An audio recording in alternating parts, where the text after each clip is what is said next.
neighbors, Mr. Rogers here, and today we're just going to have a quick look at how the Dell XPS 9500 performs when using an eGPU. And in this case, we're going to use the Razer Core X with an NVIDIA GTX 1070 Ti.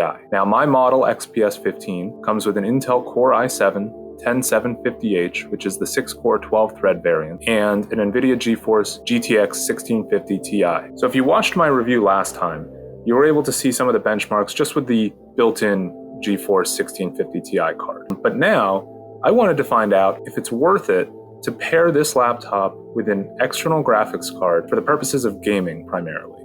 So we're going to take a look at some benchmarks and also compare some of the games that I took a look at in my review and see how they perform now using the 1070 Ti through the Razer Core X. So first thing to mention is you're always going to get better performance on an eGPU when it's connected to an external monitor.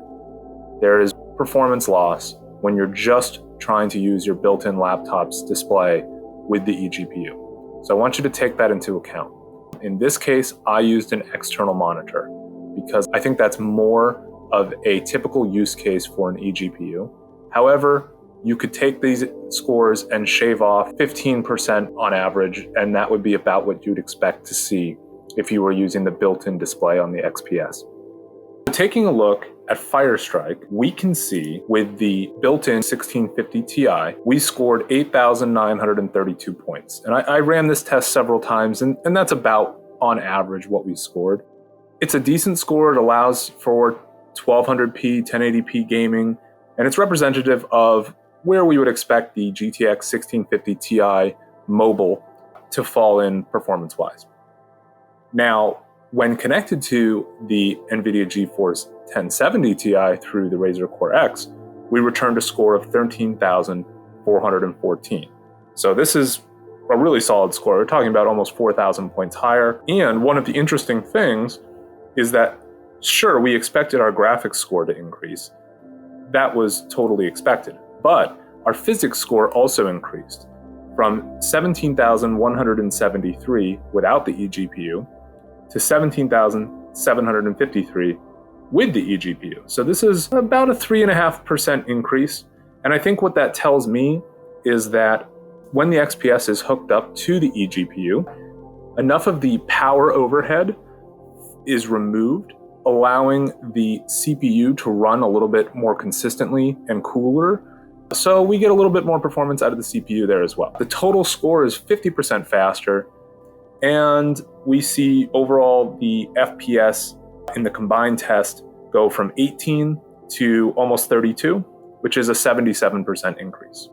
Moving over to 3D Mark TimeSpy, which gives us a bit of a better look at DirectX 12 applications. We originally had a score of 3907 in TimeSpy with our built-in GTX 1650 Ti. And when connected to the Razer Core X with the 1070 Ti, we returned a score of 6,160. And again, in this case, we returned a higher CPU score. We went from 6,685 to 7,056, which is actually a 5.5% increase in CPU performance. So perhaps it scales even better when you're talking about a DirectX 12 application and more power is being routed through the GPU. Okay, but overall, this was a 57.7% increase for our total score, which is even better than Firestrike. So I would expect better returns when you're playing a game in DirectX 12 mode. That being said, there are some caveats that we'll cover a little bit later on about why it might not make sense to get an eGPU. Moving on to some real-world performances. First, I'm going to talk about Shadow of the Tomb Raider, because this is a pretty demanding game, and it does run in DirectX 12. And we can really get a sense of performance improvements with the eGPU.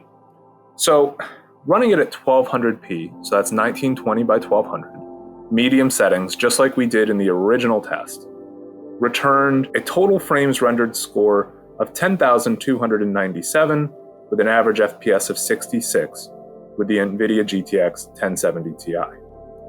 Now, in our original analysis, we got a score of 9,739 and 62 FPS, and that was with our GTX 1650 Ti.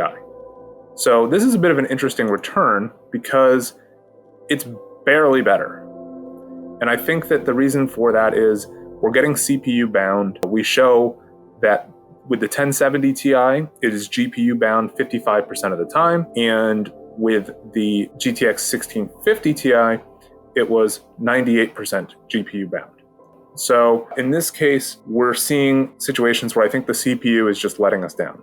But when we bump up to 4K, in this case, higher than 4K, 3840 by 2400, the native resolution of the Dell XPS 15, I actually cranked this all the way up to highest settings and returned a score of 25 FPS with 3,933 frames rendered.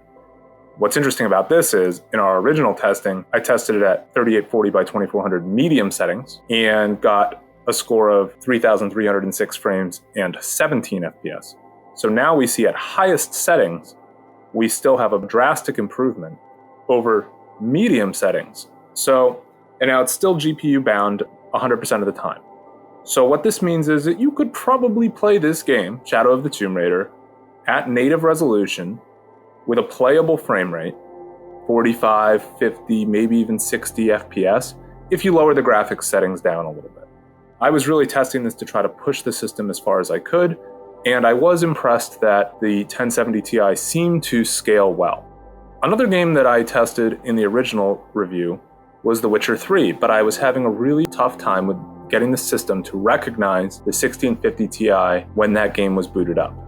I did not have any problems using the eGPU. I was able to play The Witcher 3 at native resolution and get somewhere between 40 and 50 FPS at medium-high settings. So very playable, and if you tweak some things and lower the settings a little bit, you've certainly got a playable experience. It seems like across the board, the 1070 Ti is going to give you roughly 50% improvement in performance when paired with the eGPU for the XPS. So let's talk about whether or not this actually makes sense. I think it makes sense for some people to use an eGPU with this XPS 15. And in particular, the people that it makes sense for are those who maybe have a desktop graphics card that is sitting around or is coming out of an older desktop, which is more powerful than the 1650 Ti. It only makes sense to use an eGPU when the card you're using in the external enclosure is significantly more powerful than your internal card, because there is performance loss when using an eGPU, and there's extra performance loss when you're using it with your internal monitor, okay? So it doesn't make sense to put a GTX 1660 card into an eGPU when the laptop has a 1650 Ti. It's probably gonna be worse performance than your built-in card. When it does make sense is when we're talking about higher tier cards, or if you're pairing an eGPU with a system that doesn't have a dedicated graphics card, something like the XPS 13, for example. Then there's an obvious benefit to getting a dedicated graphics card through an external enclosure. But in this case, with this machine, this XPS 15 9500 with the GTX 1650 Ti, I don't think it makes sense to use an external graphics card unless it is at least a GTX 1070 level performance. Put into RTX terms, RTX 2060 or 2060 Super, I think that's where it starts to make sense. When you factor in the cost, if you don't already have a graphics card that you can use, then you're going to have to get a graphics card that at present costs at least $300 new, and an external graphics card enclosure like the Razer Core X, which also costs $300.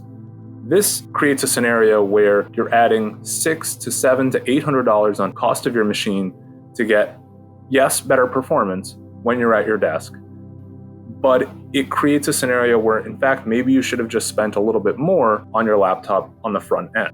So I don't think an eGPU makes a lot of sense with this laptop unless you already have one, in which case, yeah, plug it in and take advantage of those extra frames. I don't think it makes sense if you're looking to play games at a resolution below 4K, because to be honest, the built-in 1650 Ti can handle that pretty well anyway. And I don't think it makes sense for anybody who is already at the edge of their budget when buying this laptop. I think this laptop is worth stretching your budget to buy. But one of the reasons why I think it is worth that is because you don't need an eGPU. this isn't an XPS 13. You have a pretty solid built-in graphics card. It's not a gaming laptop, everybody says that, but it can game. Okay, so if you have, let's say, a desktop with a RTX 2070 card, and you're looking to upgrade to the 3000 series when those launch later this summer or early fall, then this could be an interesting scenario where you could just keep your RTX 2070 card, pick up an enclosure for a couple $100, and really boost the performance of your XPS when it's at your desk for gaming and even for tasks like rendering when, for example, the included GTX 1650 Ti doesn't support NVIDIA's faster NVENC encoding language. So there is some value there. I wouldn't call this a game changer unless you fit a very particular scenario where you already either have an eGPU or you have a pretty powerful graphics card that you're about to phase out for a new gen card, or when you absolutely just want to be able to use your XPS as a do-everything device, including 4K gaming, either on the internal monitor or an external monitor or TV. And so you'd like to have a hub set up through an eGPU. I think that makes sense. One last thing I want to talk about is power. The Razer Core X delivers the full USB-C power requirement of 100 watts when it's plugged into a Thunderbolt 3 port. The XPS 15 comes with a 130 watt USB-C power adapter. Now, Dell's doing some sort of magic trickery here. I don't quite know the ins and outs of how they are able to get more power delivery through USB-C than it is spec'd for, but it does deliver 130 watts of power on the included adapter. Now, usually when you plug in any power adapter that's below 130 watts, you will be able to charge the device. However, you get a notification stating that it's charging in a slower state and performance may be limited. When I plugged in the Razer Core X, I did get that alert at first. However, upon a restart, it went away and the device operated at full power. And the reason for this is that because the XPS no longer has to power its 1650 Ti graphics card, that's being handled by the external GPU, powering the GTX 1070 Ti in my case. The system can fully operate off of 100 watts for all of its remaining power needs: CPU, display, storage, RAM, you get it. So you can have a single cable solution with a Razer Core X and get your power delivery and get your eGPU support, which could go out to an external monitor or display. And if you have, for instance, the Razer Core X Chroma, then that also has a USB hub, and I believe it has Ethernet as well. So it is nice that you can have a one cable solution operating at full power, charging your device. There's no battery drain during that. And you don't need to worry about where your original AC adapter is. You could keep that plugged in somewhere else or keep it in your go bag, whatever you need to do. And you could have a single setup at your desk. So that is a perk of this scenario. Yeah, overall, it's definitely fun to have a one cable solution, plug it in and get super powered by a full desktop graphics card. I think if you had to buy all of the components, it's not worth it, except for very limited use cases that I mentioned. All right, well, that's it for today, guys. Remember to hit the like and subscribe buttons below if you enjoyed this video and you want to support the channel. Take care and see you next time.